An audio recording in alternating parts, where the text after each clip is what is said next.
You are listening to Leverage, the podcast about politics, power, and influence. I'm Kristal Taylor. And I'm Breon Wells.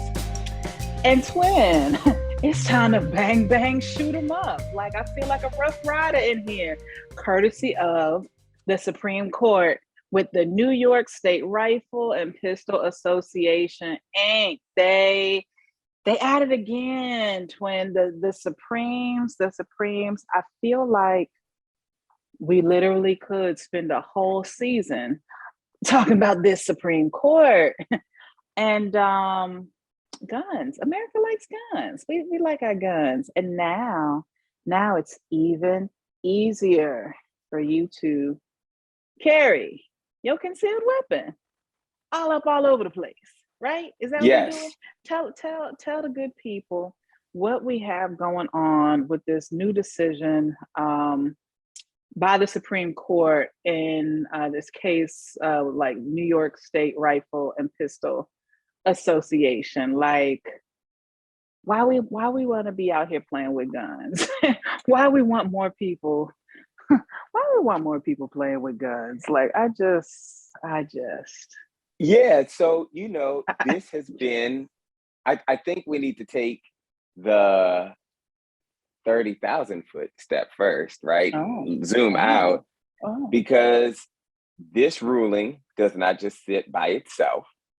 It sits in a time, I almost said problematic time, but there's so many things we could say. It sits in a time where Congress was thinking, and this decision came out right before or right while Congress was passing what they would call the bipartisan gun control legislation. Mm-hmm. And it also came around the time of the Uvalde shooting, the hate crime and massacre in Buffalo, New York, but then the other reality that we have had more mass shootings in this country than days in a year.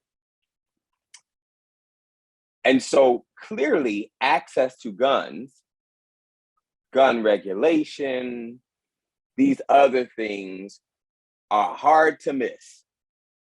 If you're a Supreme Court justice, it's hard to miss.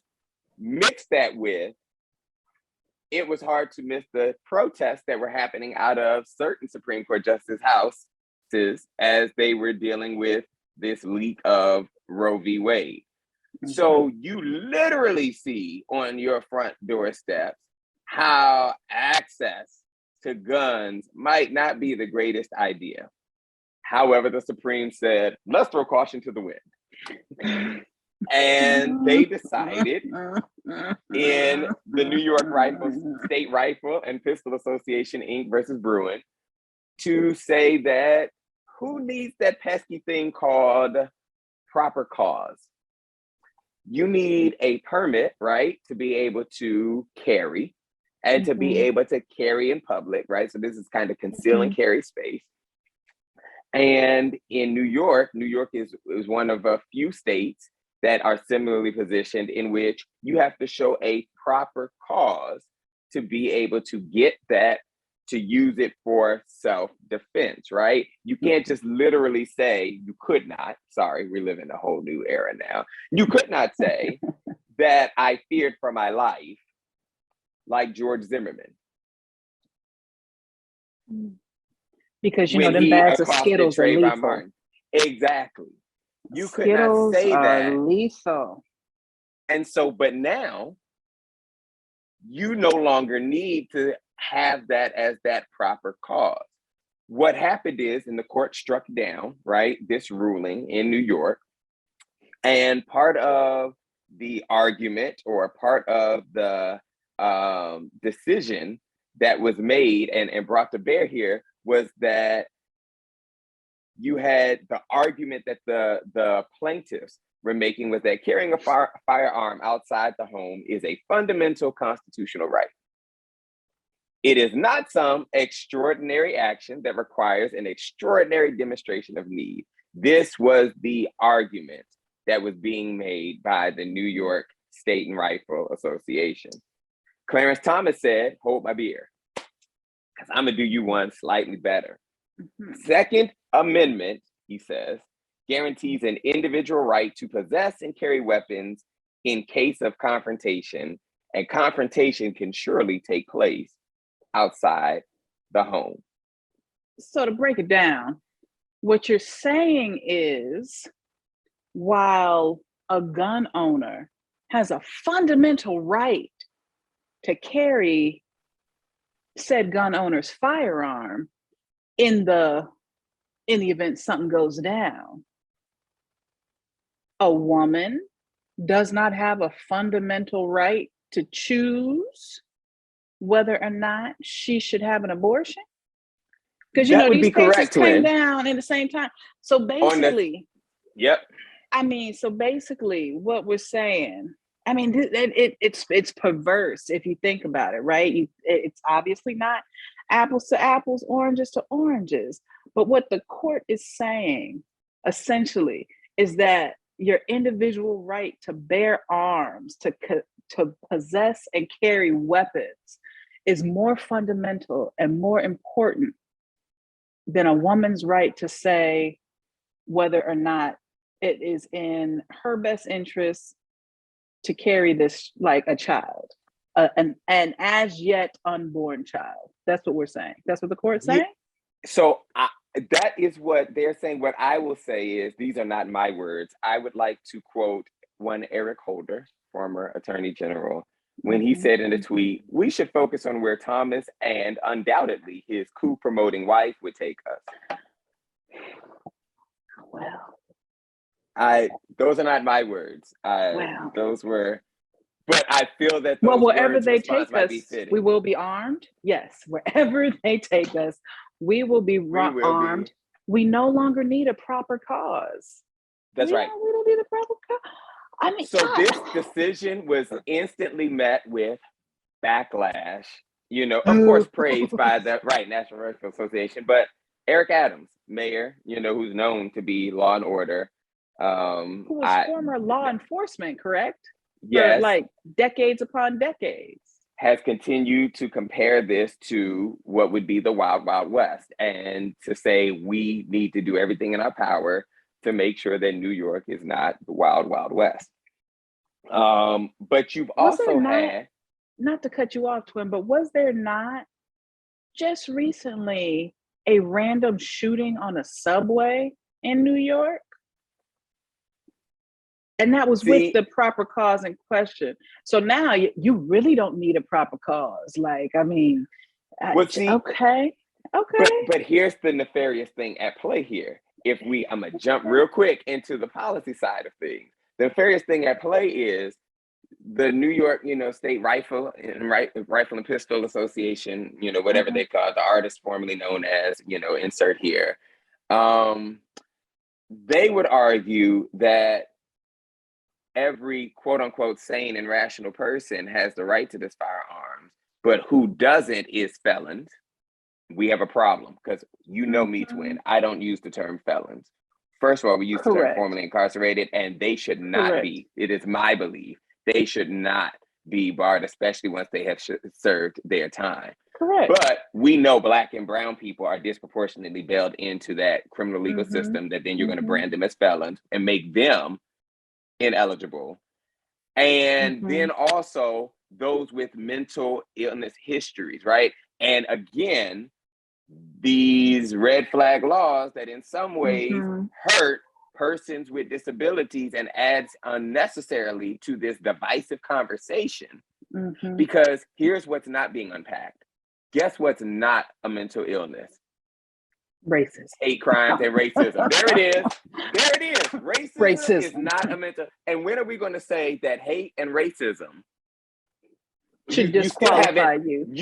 You still got Jimmy, the racist, out here who is able to prove his mental capability, and you've given him a gun so that he can go out there in fear of his life. And let's not remove ourselves too far from January 6th, because this is the crux of my point.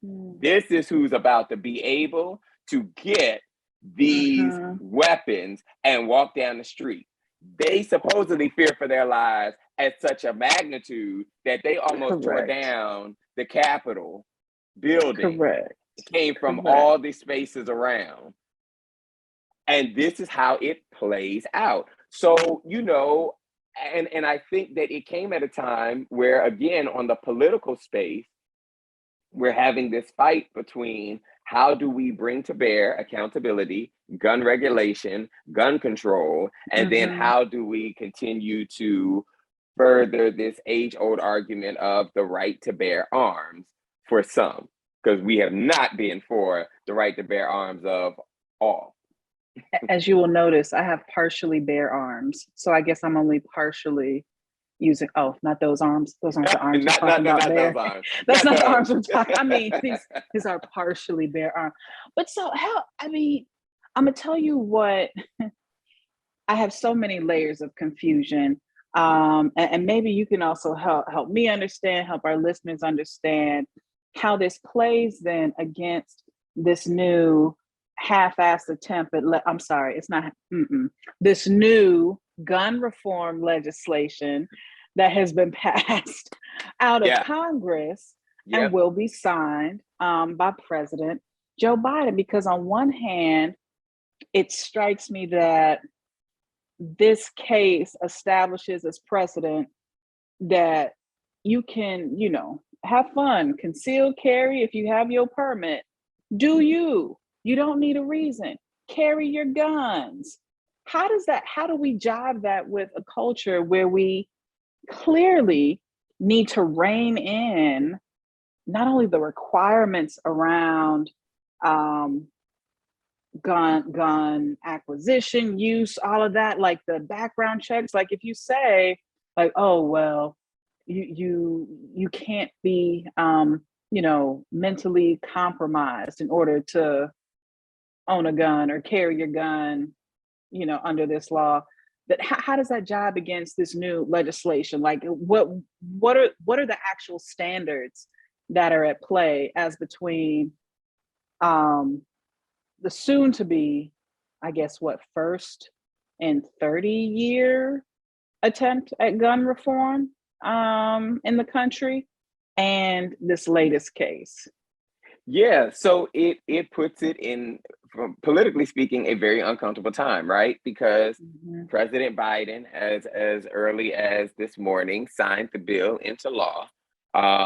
You know, shout out, side note, they did this very, very quickly. It is possible to quickly do things quickly. That's exactly why I park here. When you want to, and sign them into law when you want to. That's right. When you want to, or when it's politically expedient. Oh, I'm sorry.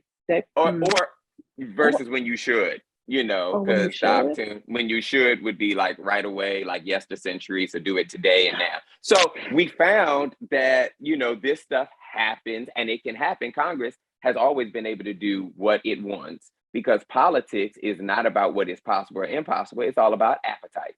So folks had an appetite in part to deal with this gun control legislation. Here's the issue. It puts it, you know, and I won't get in, I'll save when we get to the policy part, the details on the bill itself. But from the politics side, we have this attempt to try to have a conversation. Even as you said, not the most expansive, it's mediocre, but you know, governments try to tout it as expansive for the people's morale, to be able to do gun control. And yet you have this Supreme Court that it was just 10 years, you know, 2010 is when they had that last visit of gun rights that they allowed when, you know, so it's this continuous fight between gun control and gun rights.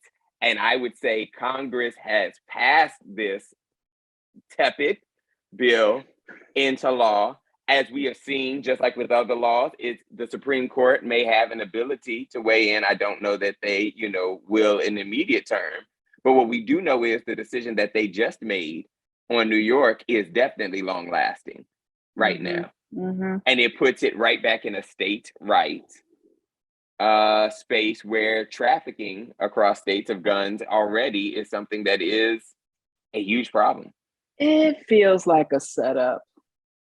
It feels like a setup to me, right? Because on one hand, you empower, we already said, racists, white supremacists to no longer even have to say there is a proper cause, right, for them to have these weapons.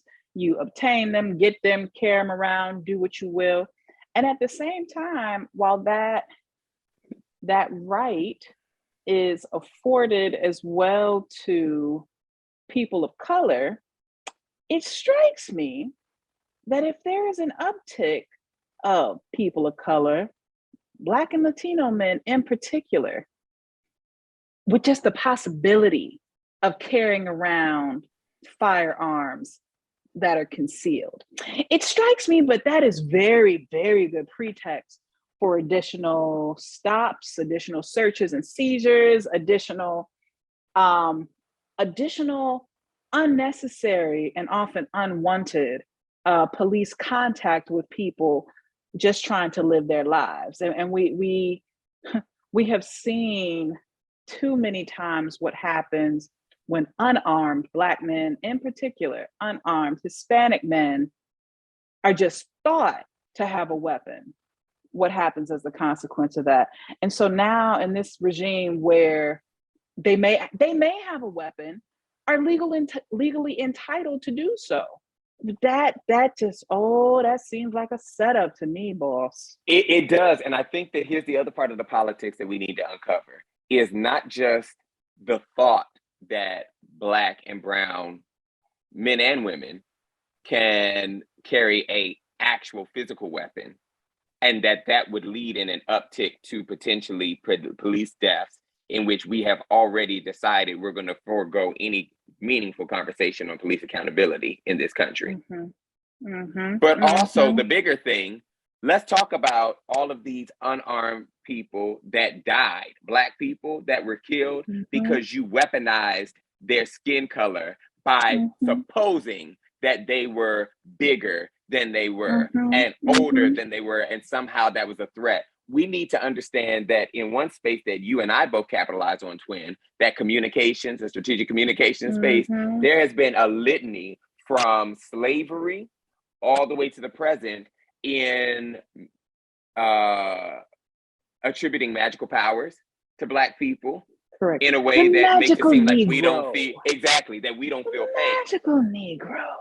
But then on the other hand, we literally are fighting for a Mike Brown to remain a child and not be seen as an adult.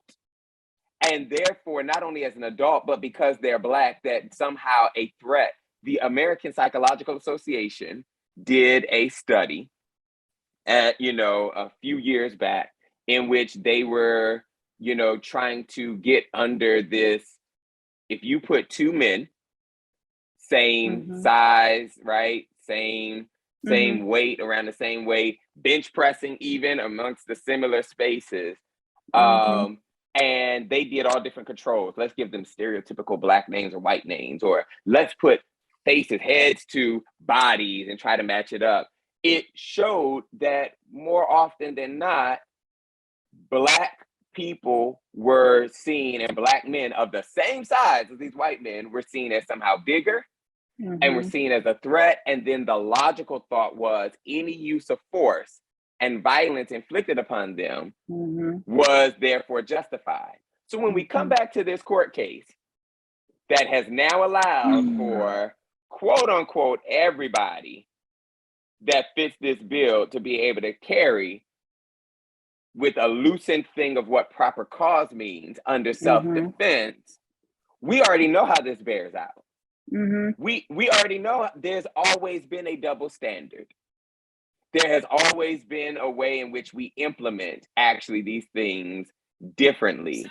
And so, I think that part of the issue then here is, when are we going to reckon with the fact that due to the lack of accountability on law enforcement, and due to the lack of responsible gun control conversation here, we have made yet another system that is going to disproportionately harm Black lives, brown lives, indigenous lives, persons with disabilities. When are we going to come to reckon that this Supreme Court, yet again, in a matter of 1 week, has brought down at least 3 decisions that on the face of it seems to be race neutral, but we know where this is going.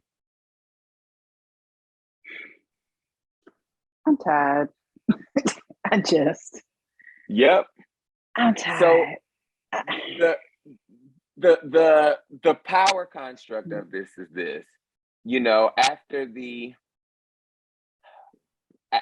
shooting in Uvalde, which, by the way, and you know, I think this is worth repeating, unfortunately, because the messaging has been that what can stop a bad guy with a gun is a good guy with a gun. A good gun with gun, right? And we had 19 quote unquote good guys with guns that sat outside of a classroom. That's one officer for each child that was killed there.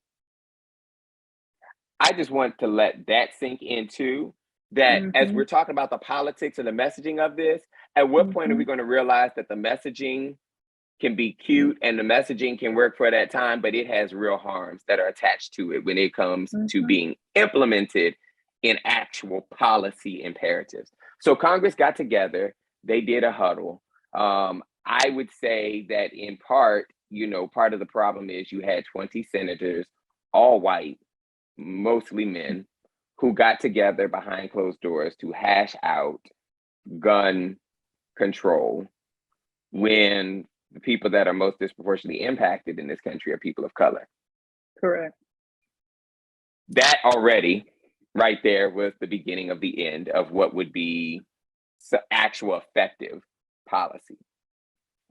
But what was produced, it's not that there's completely bad things in there. There are some good things in that bill that please give us the silver lining. You know, we stand a silver lining.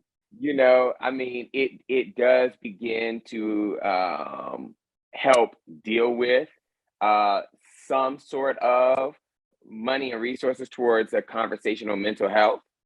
That's the silver lining. Watch what I'm about to do there. Here's Peter. We're going to rob from Peter, though, to pay Paul. We've had an irresponsible conversation, though, about mental health, and these red flag laws are not helping. Because that feeds back into that who can own. So at least we're willing to talk about mental health. That's the red line, the silver lining. The part of the problem is, but we did this in a rushed way that we're actually doing a disservice that's about to help further marginalize those that are marginalized.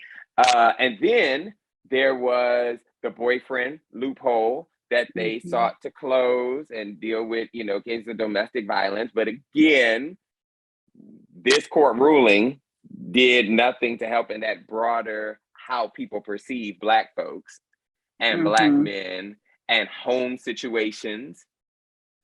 Yeah, that's about kind of the good stuff. Here comes the bad stuff. So there was threat assessments that are at least have the potential to be brought in and to give rise. Threat assessments, you know, most people might not know what those are. Think 9/11. Threat assessments, you know, they started to develop around this anti-terrorism because, you know, in the government's mind, all too often sometimes, threat assessments, you know, are for, and terrorists are Muslims and these other, you know, Black and brown people. They would never say that the January 6th folks is a terrorist act. Correct. And or that the Buffalo shooting was a terrorist act. Right. And now, or that the shooting down at Mother Emanuel that's right. was a terrorist act. And literally the only reason they called that a terrorist act in Buffalo was because he hit literally every box that was checked for it to be undeniably the burden of proof no longer existed. And so, you know, I think that when we give in this process of threat assessments, with which we've said, if it looks like what we perceive to be a terrorist, then we're going to put them on that list and allow them to be surveilled. This is what we're trying to now potentially introduce into our schools, surveilling our students, surveilling our Black and brown kids and our kids with disabilities, students with disabilities, and put them in this space. It literally feeds into the school to prison pipeline sort of thing that has been happening in reality in this country. I mean, y'all need to start looking at Timmy Joe a little bit differently. Little Timmy without no friends, who seems real quiet and distant from everybody. And that's the problem, right? That's the problem. Is the evidence has shown us, even in the Obama years, the evidence showed us that white men, male extremists in the United States were the prevailing and prevalent threat as domestic terrorists. And if we look at the broader panorama of all of the major mass shootings that are happening, and by mass shootings, because mass shootings is literally defined as 4 or more people that are involved in this, and impacted by it. But that's different than people that's going in and shooting everybody and their brother indiscriminately. The vast majority of those cases are white men. Correct. White men, 18 Correct. and up, grown men, And so the problem here then is what has happened is we have decided to bring in this conversation that one of my colleagues says there's a difference between a school shooting and a mass shooting in a school. What Uvalde was a mass shooting in a school. And these things, what was seen as the politically opportunistic moment was to talk about and use Uvalde, which was a tragedy, as the pretext to try to get gun control. But the problem is now what that has led to is more school hardening. Well, more police in communities, which means police potentially in schools, and therefore you haven't fixed the problem. Right. Because how does the saying go? Like, if you really wanted gun reform, you would allow colored people to get all the guns. And that's when the Black Panthers in the 1970s was like, let's go ahead and arm that. And then not only the FBI, but the NRA was like, I don't know. It was the first time you heard the NRA being like, wait a minute. We can't do all, I don't know, guns. We need reform. We need regulation. We didn't mean you. That's what the subtext was. Well, we meant us. We didn't mean you. But you know what, though? If you go back to a textual example, wouldn't that be just in line with the Constitution? Because again, as we have said before on this show, who got rights in the Constitution? White men. That's not anybody else. So it's like, it may offend our sensibilities for sure, but I'm like, all of this really, it's so fascinating to me, right? Because it leads us to this place where at some point we have to have a very real and honest conversation about what America is and what America isn't, and for whom this country was constructed to benefit. We ain't gonna have that conversation today, but that's the underlying theme in all of this, because so much like offends our sensibility. And we'll be like, but how can they do this? And why are these laws changing? And what are these rules? And this is so unfair. But when you say, hun, this is how the system was designed, it wasn't created with you in mind. And you were never supposed to be the beneficiary of this system. So the system isn't broken. It's working exactly as it was intended to work. Y'all just have the audacity to want equality. Y'all just have the audacity to want the same level of freedom and treatment that anybody who lives in this country should have. But we weren't the ones who were contemplated by this stuff. We're not who these laws were made to suit. And it's real interesting to me now when we look at the current composition of the court, when we look at some of these cases that have come down in recent weeks, right? There's a very strong sense, right? It's not just a return to states' rights. There's this very strong sense that this particular Supreme Court is very interested in what was Trump's line, which he stole from Reagan: "Make America great again." Make America great again. Roll it back, really. Like you talk about rolling back rights, rolling back a configuration of rights where all the other people upon whose backs this country was built, by the way, right? But we want to roll back our rights and our systems so that you really can't claim all the entitlements that you've been able to get access to in the years since. And don't get me wrong, not trying to rain on a parade that is happening, because, you had members of Congress on both sides of the aisle clapping hands and high-fiving, and we got this. But let me break down. Were they also singing Kumbaya? When they had that please don't trigger me with that Nancy Pelosi, Chuck Schumer moment when they decided to take a knee in kente cloth and.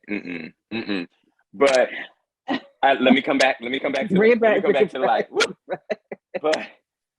But part of the problem here is, to your point, we refuse, even at the policy side, to look at it from a racial equity tone.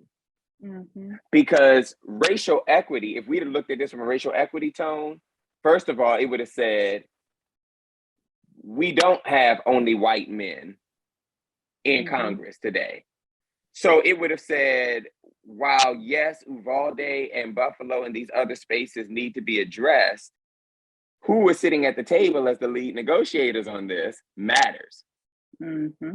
Additionally, it would have said that we have to look at this and make sure that from the policy side, we are not robbing and doing a disservice to Raheem to go ahead and to satisfy Jimmy and Tim. See what I'm saying? Because what we gained, while there was some good stuff in this bill, the parts that may have been smaller and yet problematic matter strongly when we're talking about the criminalizing of Black and brown folks that leads and intersects right with the Supreme Court decision. And so what ends up happening is this same community, Black people, brown people, persons with disabilities, continue to bear the brunt yet again. The reason I say this, here's how it politically went down. It was a bipartisan, apparently it was bipartisan bill that was put together. But it's worth mentioning, only 15 Republicans in the entire Congress voted for it. It was the 15 in the Senate. The vast majority of those 15 were not up for re-election anytime soon or were retiring. So those that are actually up for a re-election did not vote for it. We're not going to touch it. Correct. We're not going to touch it with a 10-foot pole. So that meant Democrats have passed really this under what was a bipartisan bill. And you and I already said it was mediocre at best, but there are some real harms that's in there. Then it went over to the House side and no Republicans voted for it on the House side. And almost all the Democrats voted for it. Only 2 did not vote at all. So this means, even though it has some things that Republicans are favorable to, I'm already predicting we're going to get to a spot where in 2024, the tagline is going to be, if you're, the conservative, has now been set up to say, y'all passed this bipartisan legislation, but the harms that are being experienced are being borne upon Black and brown people from this bill that y'all passed, because we ain't on the record for real passing that much. And so the headline is basically almost a harken to Kanye West. Y'all don't like Black people. Yeah, right. So this is like the Joe Biden version of Clinton's crime bill. It is literally, the parts that are damaging is literally a harken back to the 1994 crime bill. And that's the dangerous spot that we're in. When we talk about power and the policy of it, you don't want, and we ought to be, which is why we have to look at it from a racial equity standpoint. My question to America is, when are we going to stop using bipartisanship as the altar through which we sacrifice Black and brown folks? Just to be able to say for an election that we did something, but that something is better than nothing is no longer true. Something could be real harmful. And as we see with this Supreme Court and this climate, could be a whole rollback. Well, because, the other reality too, right, is like across history, people don't like history. Ooh, we don't like history. But across history, Democrats, as well as Republicans, have thrown Black people under the bus, over the bridge, down the street, kicked the can, and then back the bus up again. Backed it up 3 and 4 times. So the idea that something is bipartisan means nothing if it's ultimately anti-Black. Anti-person of color, anti-LGBTQ+. You see what I'm saying? It's like, We use bipartisanship as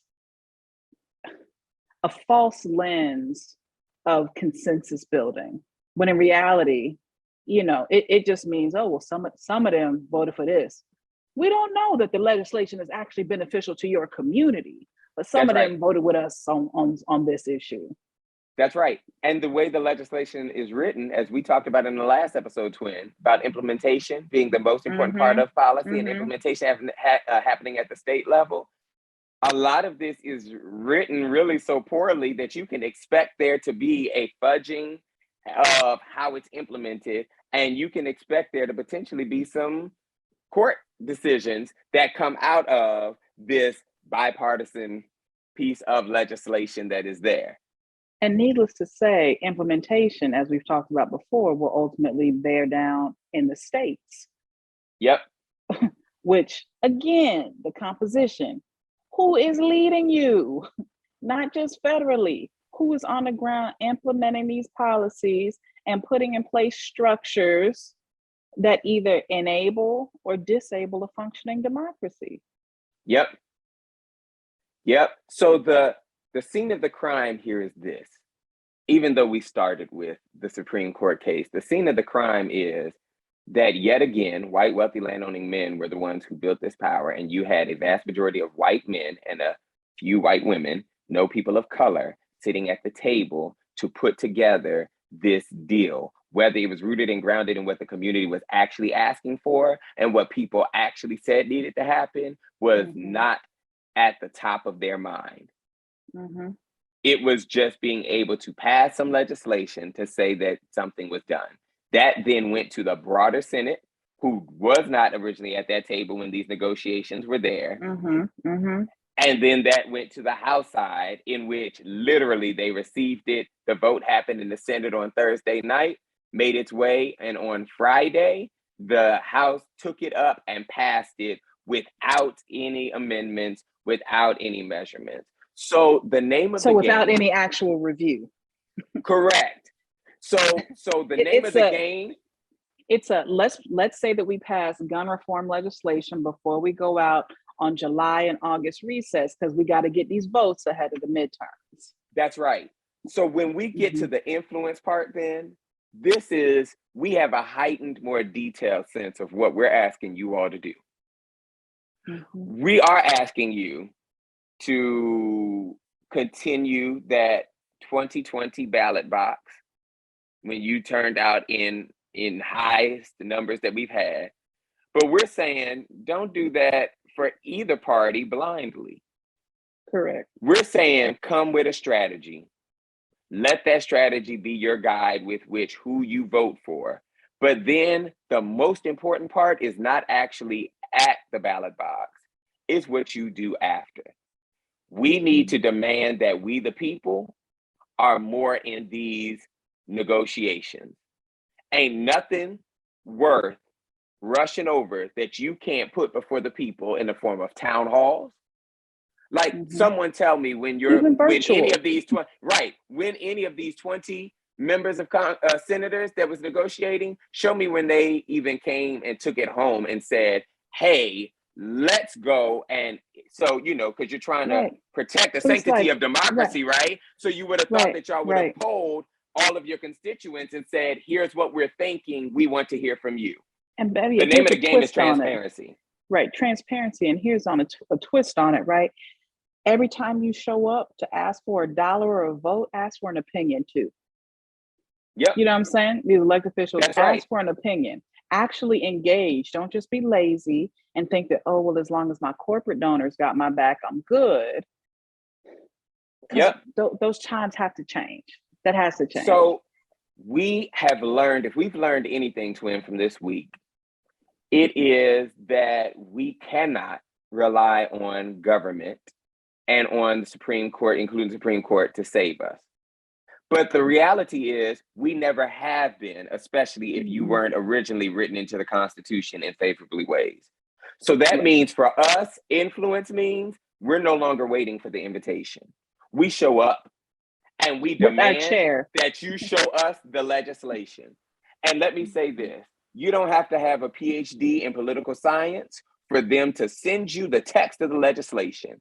As long as you can read, and you know what, even if you need to get a neighbor that may have a law degree, may be more politically astute, to walk through with you what this is so that you can then tell these members of Congress and tell these state legislators, this ain't working for me, and this is how it needs to change. This ought to teach us that every politician needs clear directives. And we, the people, must do a better job between elections, making sure they understand our clear directive, and that should they not, that we start to hold them accountable. And that's on Mary Had a Little Lamb. Had a Little Lamb. Excellent. You are listening to Leverage, the podcast about power, politics, and influence. I'm Kristal Hyde Taylor. And I'm Breon Wells.